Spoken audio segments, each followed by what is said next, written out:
Hello everyone, welcome back to my channel Heena kitchen and life. कैसे हैं आप सब? आई होप आप सब अच्छे होंगे। तो फ्रेंड्स, आज की इस वीडियो में मैं आपके साथ शेयर करने वाली हूं कि आप अपनी सिलाई में स्पीड कैसे बढ़ाएं और कैसे आप एक दिन में एक से ज़्यादा सूट सिल सकती हैं। तो देखिए फ्रेंड्स, इस कुर्ती को, ये कस्टमर की ही कुर्ती है और इसको मैं स्टिच करूँगी। तो इसको स्टिच करते हुए मैं आपको बताती जाऊँगी कि आप अपनी सिलाई में किस तरह से स्पीड बढ़ा सकती हैं। और इस कुर्ती का डिज़ाइन भी मैं आपके साथ लास्ट में शेयर करूँगी। तो वीडियो आपके लिए बहुत ही इंफॉर्मेटिव भी होने वाली है। तो आप इस वीडियो को लास्ट तक ज़रूर देखिएगा, वीडियो को बिल्कुल भी स्किप मत कीजिएगा। तो देर ना करते हुए चलिए स्टार्ट करते हैं। तो देखिए फ्रेंड्स, अपनी सिलाई में स्पीड बढ़ाने के लिए सबसे पहले ज़रूरी है कि हम प्रैक्टिस करें। जितनी ज़्यादा हम प्रैक्टिस करेंगे उतनी ही ज़्यादा हमारी सिलाई में स्पीड बढ़ेगी। तो प्रैक्टिस के लिए सबसे पहले आप नाड़े पर प्रैक्टिस कर सकती हैं। इसके अलावा आप किसी भी बेकार पड़े हुए कपड़ों पर सीधी सीधी लाइन स्टिच करके उस पर आप प्रैक्टिस कर सकती हैं। इसके अलावा आप अपने स्टिच करके अपनी स्पीड को बढ़ा सकती हैं। इसके अलावा स्पीड बढ़ाने के लिए, सिलाई में अपनी स्पीड बढ़ाने के लिए आप अपने जो घर पर फटे पुराने कपड़े होते हैं, आप उनका दोबारा से रीयूज़ करके आप उनको दोबारा से स्टिच करके या आप उनको किसी और कपड़ों में कन्वर्ट करके आप अपनी स्पीड को बढ़ा सकती हैं। बहुत सारी हाउसवाइफ को एक सूट सिलने में 3 से 4 दिन लग जाते हैं, जबकि एक सूट को 1 घंटे में भी सिला जा सकता है। तो फ्रेंड्स देखिए, उसमें क्या होता है कि उनकी स्पीड नहीं होती है। तो स्पीड किस चीज़ से आती है? स्पीड आती है हमारी प्रैक्टिस से। जब हम ज़्यादा से ज़्यादा प्रैक्टिस करेंगे तो हमारी स्पीड भी बढ़ जाएगी। देखिए, पहले मेरे साथ भी ऐसा ही होता था। मैं एक सूट को कई दिन में सिलती थी, लेकिन अब मैं एक दिन में कई सूट सिल लेती हूँ। तो ये जो मेरे अंदर चीज़ आई है, तो ये मेरी प्रैक्टिस से आई है, क्योंकि मैंने बहुत ज़्यादा प्रैक्टिस की है। जैसे कि मैं आप सबको बोल रही हूँ कि आपको अपनी सिलाई में स्पीड बढ़ाने के लिए प्रैक्टिस की ज़रूरत है। दूसरी, आपको जो आपकी सिलाई के टूल्स हैं उनका शार्प होना बहुत ज़रूरी है। जैसे कि हमारी मशीन है, मशीन को हमारा एकदम क्लीन और स्मूथ चलना बहुत ज़रूरी है।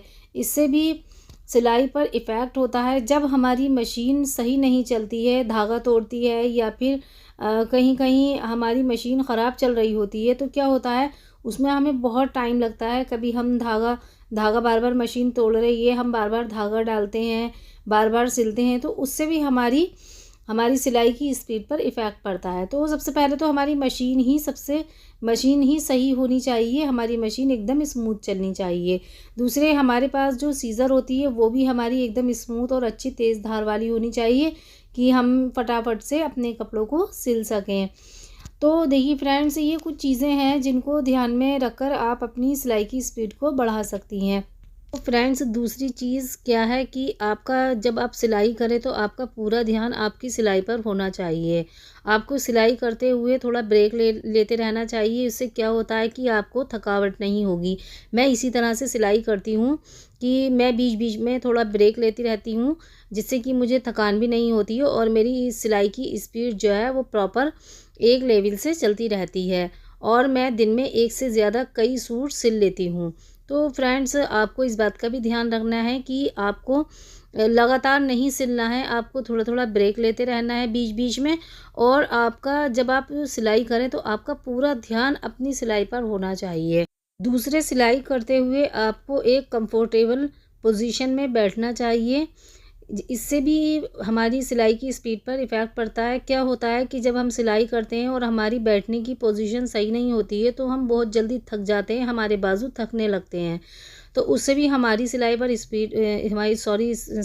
इफ़ेक्ट पड़ता है और हमारी स्पीड में भी कमी आती है। तो सबसे पहले तो आपको एकदम सीधे बैठकर सिलना चाहिए। और उसके अलावा आपको आपकी जो बैठने की पोजीशन है वो एकदम सीधे होनी चाहिए, जिससे कि आपकी ना तो कमर में थकावट आए और ना ही आपके बाजू थकें। तो इससे भी आपकी सिलाई में स्पीड आएगी। और फ्रेंड्स, सिलाई करते हुए आपको तेज़ सुई और धागे का स्मूथ धागे का इस्तेमाल करना चाहिए। इससे क्या होता है कि जब आपका धागा स्मूथ चलेगा मशीन में और आपकी सुई भी तेज़ होगी, तो आपकी सिलाई की रफ़्तार भी तेज़ होगी। इससे आपकी सिलाई में स्पीड आएगी। अलग अलग कपड़े के लिए अलग अलग नंबर की सुई का आप यूज़ कर सकती हैं। इससे आपकी सिलाई में स्पीड आएगी। जो बिगिनर्स हैं या फिर जिन्होंने अभी स्टिचिंग स्टार्ट की है, तो ये सारी चीज़ें उनके लिए बहुत ही काम आने वाली हैं। सारी बातें उनके बहुत ही काम आने वाली हैं। लेकिन जो होम बुटीक चला रहे हैं लेकिन फिर भी उनकी स्पीड नहीं है, उनके लिए मैं एक टिप्स ये देना चाहूँगी कि उनको सबसे पहले तो अपनी सिलाई के लिए अपनी जो कपड़े कटिंग करने हैं उनको एक दिन पहले कटिंग करके रख लेना चाहिए। यानी कि जैसे कि हमें कल कपड़े सिलने हैं, तो आज हमने उन सूटों की कटिंग कर लेनी है या उन कपड़ों की कटिंग कर लेनी है जो कि हमने कल सिलने हैं। मैं ऐसे ही करती हूँ, जो कपड़े मुझे कल सिलने होते हैं तो मैं उनकी कटिंग आज कर लेती हूँ, और कटिंग करने के बाद उनके साथ का जितना भी सामान होता है, जैसे कि अगर मुझे कोई सूट सिलना है तो उसकी कटिंग करने के बाद उसके नेक की कटिंग करके रख लेती हूँ। इसके अलावा उसके धागे उसके साथ रख लेती हूँ। जो लेस मुझे उसमें यूज़ करनी होती है वो भी मैं उसके साथ ही रख लेती हूँ। तो ये भी अपनी सिलाई में स्पीड बढ़ाने का एक तरीका है, जो होम बुटीक चलाती हैं या जो बुटीक चला रहे हैं उनके लिए।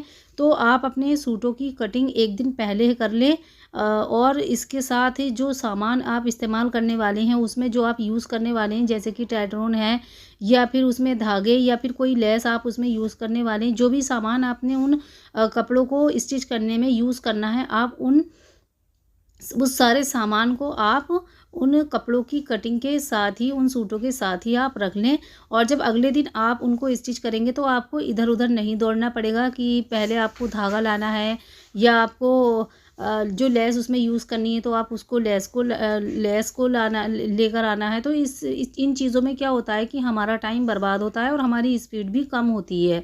जहाँ हम एक सूट सिल रहे होते हैं, अगर हम हैंड टू हैंड सूट की कटिंग करते हैं तो कटिंग करने में भी टाइम लगता है, और उसके बाद जब हम इन चीज़ों के लिए इधर उधर दौड़ते हैं तो उसमें भी हमारा टाइम वेस्ट होता है और हमारी स्पीड में कमी आती है। तो मैं आपको सजेस्ट करूँगी कि आप कल के लिए जो आप सूट सिलने वाले हैं उसकी कटिंग आप हो सके तो आज ही करके रखें, और उसके साथ इस्तेमाल होने वाला सारा सामान भी आप उन्हीं कपड़ों के साथ रख लें। तो देखिए फ्रेंड्स, ये कुछ टिप्स और ट्रिक्स मैंने आपको बताए हैं। इनको फॉलो करके आप अपनी सिलाई की स्पीड को कहीं हद तक बढ़ा सकती हैं, और दिन में एक से कई ज़्यादा आप सूट स्टिच कर सकती हैं। तो इस आपसे बात करते हुए मेरी ये कुर्ती का नेक भी स्टिच हो चुका है, तो मैं आपको इसका फ़ाइनल लुक दिखा देती हूँ। देखिए ये रहा इसका फ़ाइनल लुक। आई होप आज की वीडियो आपको पसंद आए। वीडियो अगर आपको थोड़ी सी भी हेल्पफुल लगे या थोड़ी सी भी मेरी वीडियो ने आपको मोटिवेट किया हो तो मेरी वीडियो को लाइक कर देना।